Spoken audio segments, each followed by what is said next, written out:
मित्रों जय हिंद। एपी ज्ञान गंगा के यूट्यूब क्लास में आप सबका हार्दिक स्वागत है। मित्रों आज हम आप लोगों को हिंदी विषय के एक प्रकरण के साथ क्लास चलाएंगे जिसमें प्रकरण है अष्टछाप के कवि। लेकिन सबसे पहले हिंदी के सम्मान में, माँ भारती के सम्मान में, राष्ट्रभाषा के सम्मान में हम दो पंक्तियां आपसे कहना चाहते हैं कि भारत मातु के भाल पे राजत बिंदी समान मनोहर हिंदी। भारत मातु के भाल पे राजत बिंदी समान मनोहर हिंदी। नारी नबेली सी लागती नागरी देव प्रिया रस गागरी हिंदी। नारी नबेली सी लागती नागरी देव प्रिया रस गागरी हिंदी। मित्रों एपी ज्ञान गंगा के चैनल पर आप सबका पुनः स्वागत है। आज हम आप लोगों को अष्टछाप के कवि के संदर्भ में कुछ बताना चाहते हैं। मित्रों हिंदी का सिलेबस तो बहुत बड़ा है और इस सिलेबस को क्रमवार हम आपको उपलब्ध कराएंगे, लेकिन आज एक सटीक प्रकरण के साथ जिसमें परीक्षाओं में पूछा जाता है कि अष्टछाप के कवि कौन कौन से हैं, अष्टछाप के कवि कौन से नहीं हैं। तो हिंदी साहित्य के इतिहास में ये देखा गया कि हिंदी साहित्य के काव्य इतिहास को चार भागों में बांटा गया है: आदिकाल, भक्तिकाल, रीतिकाल और आधुनिक काल। तो जो भक्तिकाल है उसमें दो भाग हैं, निर्गुण भक्ति शाखा और सगुण भक्ति शाखा। निर्गुण भक्ति शाखा में ज्ञान मार्गी और प्रेम मार्गी शाखा है और सगुण भक्ति शाखा में राम भक्ति शाखा और कृष्ण भक्ति शाखा।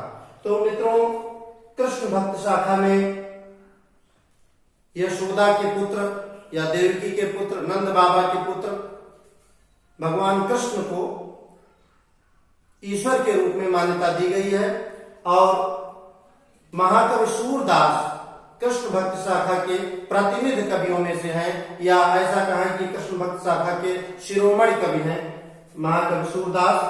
तो कृष्ण भक्ति शाखा की रचनाओं को लिखने के लिए 8 कवियों का एक समूह है। तो मित्रों 8 कवि जो हैं वे अष्टछाप के कवि कहे जाते हैं। कौन कौन से कवि हैं आइए देखिए। सूरदास, नंददास, परमानंद दास, कृष्णदास, कुंभन दास, चतुर्भुज दास, शीत स्वामी और गोविंद स्वामी। तो मित्रों ये 8 नाम है और 8 नामों में कभी भूल चूक हो जाती है। तो आज हम आपको एक ट्रिक के माध्यम से इन नामों को याद करने की विधि बताएंगे और आप लोग अंत तक इस पर बने रहिए। मित्रों एक काम और करिए कि एपी ज्ञान गंगा आपके लिए सब कुछ कर रहा है। अगर क्लास आपको पसंद आया करे तो एक लाइक अवश्य किया करें। यदि आप चैनल पर नए हैं तो चैनल को सब्सक्राइब किया करें, बेल आइकन को साथ में जरूर दबाओ जिससे इस प्रकार के नए नए वीडियोज की नोटिफिकेशन आप तक पहुंचती रहे। आइए चालू करते हैं। तो ये इतने कवि हैं। 2 कवि और हैं, आपने नाम सुना होगा। एक कवि हैं रसखान जी और एक कवि हैं मीराबाई। मित्रों ये भी कृष्ण भक्ति शाखा के कवि हैं। ये कुल कवियों की संख्या 10 है, लेकिन जो अष्टछाप के कवियों का ग्रुप है, समूह है, वो केवल 8 कवियों का समूह है और अष्टछाप के कवि में रसखान और मीराबाई का नाम शामिल नहीं है। अगर आपसे पूछा जाए कि कौन से कवि ऐसे हैं जिनका अष्टछाप के कवियों में नाम शामिल नहीं है, तो रसखान और मीराबाई ऐसे कवि हैं जो बहुत चर्चित कवि हैं, बहुत प्रसिद्ध कवि हैं, लेकिन अष्टछाप के कवियों में इनका नाम शामिल नहीं है। मित्रों परीक्षाओं में अष्टछाप के कवियों से संबंधित प्रश्न चाहे टीटी की परीक्षा हो, सीटेट हो या कोई भी सर्विस की परीक्षा हो, टीजीटी पीजीटी की परीक्षा हो, हिंदी की और अन्य प्रवेश परीक्षाएं हो, बोर्ड परीक्षाओं से संबंधित प्रश्नों में भी इनका नाम लिया जाता है। तो आइए देखते हैं मित्रों। सूरदास जी के बारे में आप जानते हैं कि ये प्रतिनिधि कवि हैं और वल्लभाचार्य जी के शिष्य हैं। इनकी 3 प्रमुख रचनाएं हैं, सूरसागर, सूरसारावली और साहित्य लहरी। ये तीनों रचनाएं कृष्ण भक्ति से उत्प्रोत रचनाएं हैं और इन रचनाओं को भी कृष्ण भक्ति शाखा का या भक्ति काल की शिरोमणि रचनाएं मानी जाती हैं। अब हम एक ऐसे ट्रिक के माध्यम से इस नाम को याद करने का प्रयास करेंगे, जानने का प्रयास करेंगे जो अद्वितीय है, और आप इसको जान करके बहुत ही प्रसन्न होंगे कि बड़े ही आसान तरीके से आपको ये कवियों के नाम याद हुए। तो आइए ट्रिक पर चर्चा करते हैं। मित्रों देखिए, एक 4 लाइन की कविता, स्वरचित कविता है, और उस कविता में इन सभी कवियों के नाम आ रहे हैं। आप आशा है आप इसको पसंद करेंगे। तो हम लिखते चलते हैं, समझा देंगे साथ में। पहली लाइन है, नंद के घर सूर के श्री कृष्ण, नंद के घर सूर के श्री कृष्ण हुए। पहली लाइन है मित्रों, नंद के घर सूर्य के श्री कृष्ण हुए। दूसरी लाइन है, परमानंद हुआ। नंद के घर सूर्य के श्री कृष्ण हुए, परमानंद हुआ। नेक्स्ट लाइन है, कुंभन दास ने छत पर चढ़कर